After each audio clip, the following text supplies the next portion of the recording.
Hello bachcho, let's read the question. Question says, define dictyosome. Point out the difference between Golgi apparatus of plant and animal cells. So question में पूछा गया है कि define करना है dictyosome को and difference बताना है between Golgi apparatus of plant and animal cells में. की कॉन्सेप्ट. सो जो यूकैरियोटिक सेल्स होते हैं उसमें पाए जाते हैं सेल ऑर्गेनल्स, एंड जो सेल ऑर्गेनल्स होते हैं ये प्लांट सेल में भी पाए जाते हैं एंड एनिमल सेल्स में भी. जैसे जो गोल्जी apparatus है ये सेल ऑर्गेनल है एंड ये पाया जाता है both in plant and animal cell. Golgi apparatus एक मेम्ब्रेन बाउंड ऑर्गेनल है with a single membrane and it consists of a series of flat disc shaped sacs और जिन्हें सिस्टर्ने कहते हैं that are piled parallel to one another and ये mainly responsible होता है for packing material for delivery to intracellular destinations or for secretion outside the cell. So जो डिक्टियोसोम्स होते हैं ये नेट लाइक स्ट्रक्चर्स होते हैं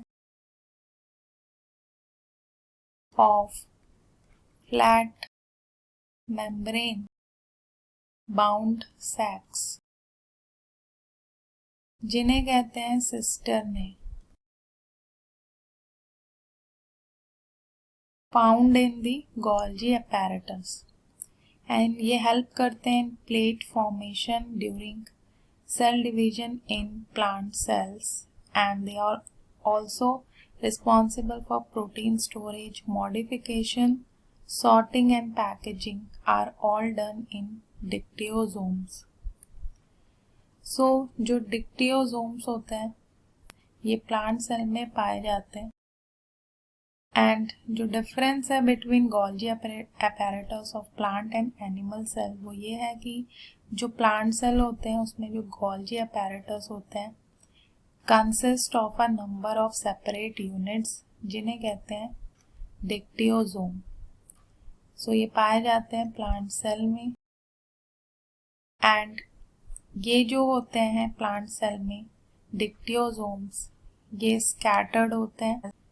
सो इन एनिमल सेल जो गोल्जी apparatus होता है एनिमल सेल में वो होता है एज सिंगल कॉम्पैक्ट और लूज कॉम्प्लेक्स जिसे कहते हैं Golgi apparatus. So animal cell में they are tightly stacked together while in plant cell जो गोल्जी apparatus होता है वो सेपरेट यूनिट में होते हैं एंड वहाँ पे उन्हें कहा जाता है dictyosomes. So these are the difference between Golgi apparatus of plant and animal cells. Hope you understood it well. Best of luck.